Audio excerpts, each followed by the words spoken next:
Chère Sarah, 3 longues années se sont écoulées depuis que nous fûmes séparés lors de la sélection.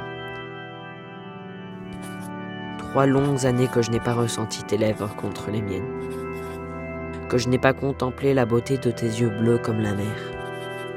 Chaque seconde sans toi est une éternité, et je compte les jours avant d'avoir le privilège de te revoir. Je vais te revoir, je te le promets.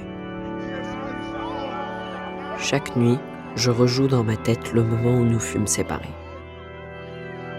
Je me rappelle de tes cris et des visages immobiles des soldats.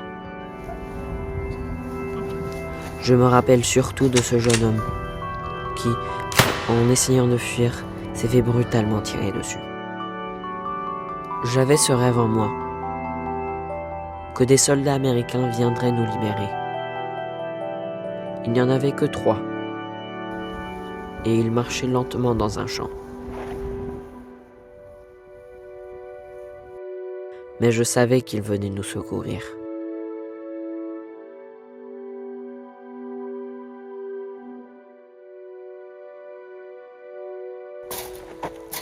Un jour, j'étais en train de me reposer lorsqu'un soldat m'a vu. Il a cru que j'évitais de travailler. Il m'a saisi et il allait pour sûr m'envoyer dans les chambres à gaz. Il m'a même frappé, violemment à la tête. Je me suis effondré.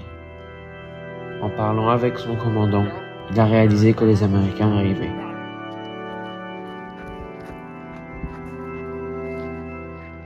Il a pris fuite. Et un Américain est venu pour m'emmener dans un train hors du camp.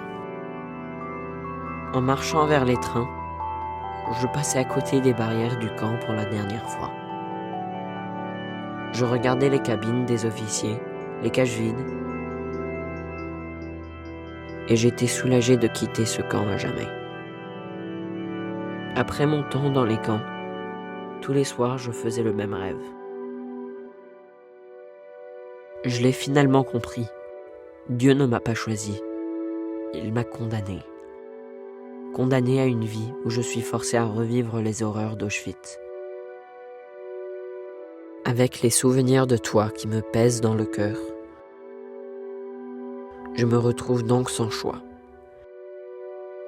Je respire pour la dernière fois le doux parfum des magnolias. Mon esprit est tranquille pour la première fois depuis 6 ans. Parce que je sais que finalement, mon enfer est terminé.